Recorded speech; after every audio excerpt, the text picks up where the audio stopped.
बहुत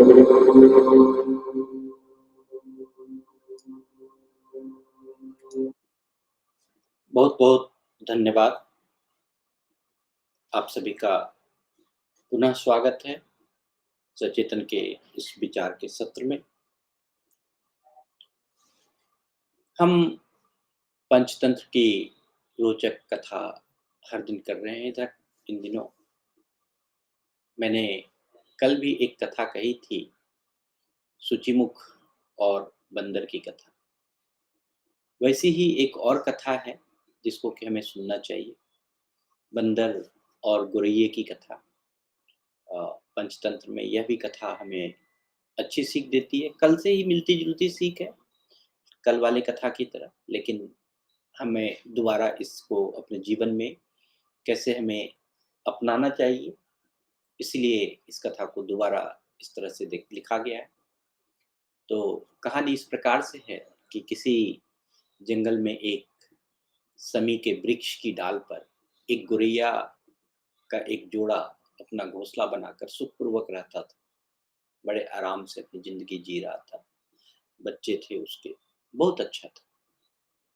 एक दिन ठंडी हवाओं के साथ हेमंत ऋतु की बारिश होने लगी। उसी समय एक बंदर जो ठंड से काँप रहा था, अपने दाँतों को ठक, ठक, ठक करके बीना बजा रहा था, ठिठुर रहा था। उसी समी वृक्ष के नीचे आकर बैठ गया और बारिश और ठंड से बहुत परेशान था।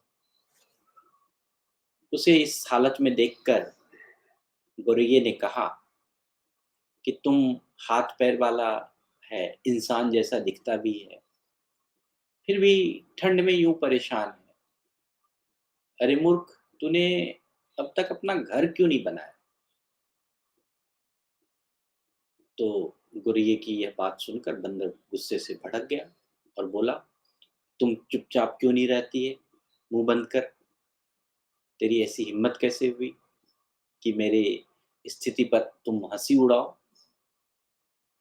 यह पंडित जैसी बातें करने वाली और बेहुदा बात बकने वाली तुम क्या सोचते हो अपने आप को?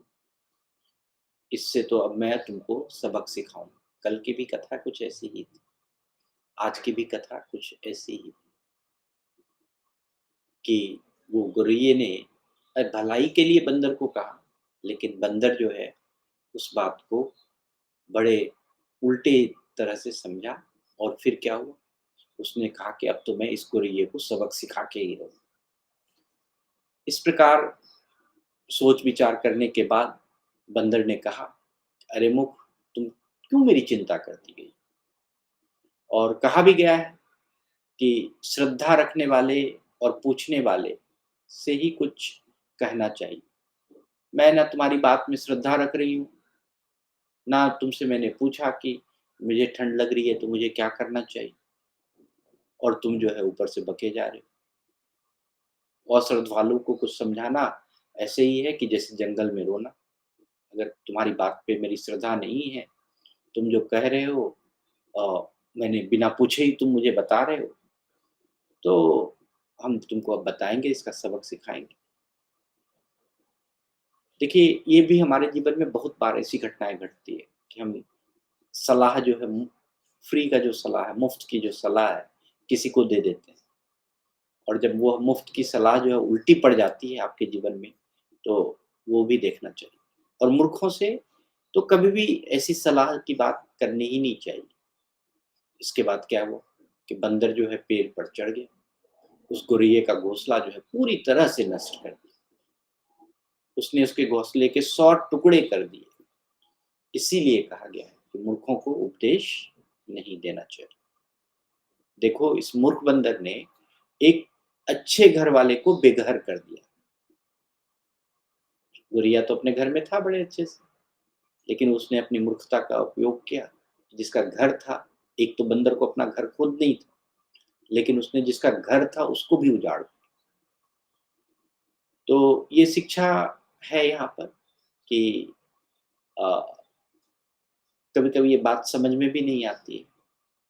इसमें कोई दोष नहीं है, क्योंकि शिक्षा जो है सज्जन के लिए लाभकारी होता है।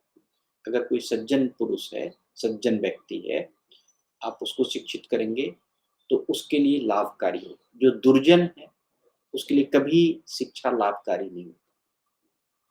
और ये भी कहा गया है कि अंधकार से भरे हुए अगर घड़े में दीपक की तरह जो है किसी अयोग्य व्यक्ति को दिया गया ज्ञान या पांडित्य, उसको पंडित्य सिखा रहे हैं आप, किसी काम का नहीं होता।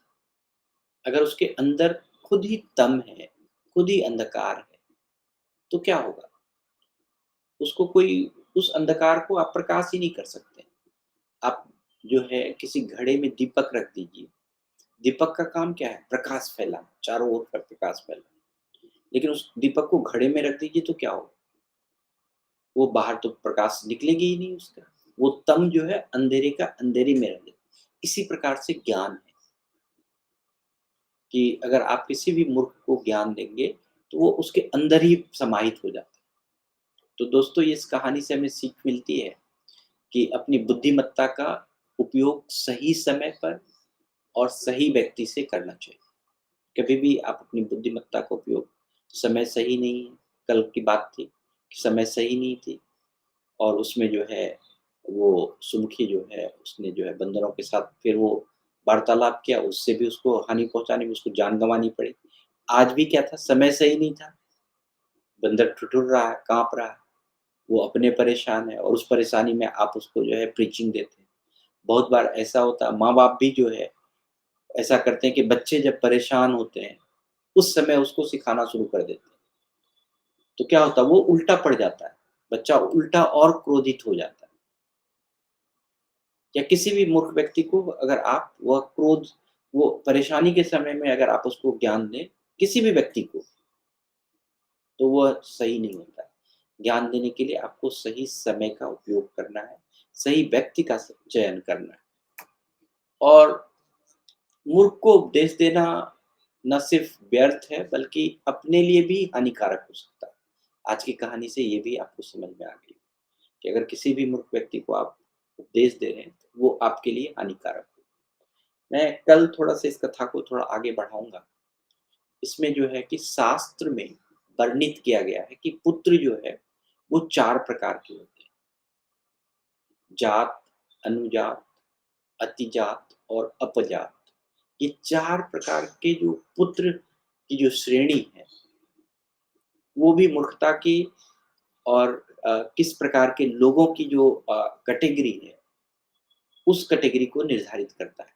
कल थोड़ा मैं इसको बड़े अच्छे से आपको विश्लेषण करके आने वाले समय में बताऊँगा अगले एपिसोड में, कि ये जो 4 प्रकार के पुत्र की श्रेणी है, कि बच्चे को हमें कैसा संस्कार देना चाहिए, कि वो परिवार, समाज के लिए गर्व का कारण बने। ये कहानी से भी हमें सीख मिलती है, आज की कहानी से, कि बुद्धिमत्ता और ज्ञान का सही उपयोग ही हमारे जीवन को मूल्यवान बनाता है। अगर आपने उपयोगिता के साथ, गुणवत्ता के साथ ज्ञान का सही उपयोग नहीं किया, सही समय पे सही व्यक्ति के साथ ज्ञान का उपयोग नहीं किया, तो फिर क्या होगा? अगर आप किसी भी पांडित्य का सहारा लेते हैं, अपने ज्ञान का सहारा लेते हैं, किसी अच्छे चीज़ का सहारा लेते हैं, तो इस प्रकार से क्या होता है कि आप उस चीज़ को कहाँ उपयोग करते हैं, जो भी ज्ञान है आपका, उसको कहाँ उपयोग करते हैं, ये भी हमें समझना चाहिए।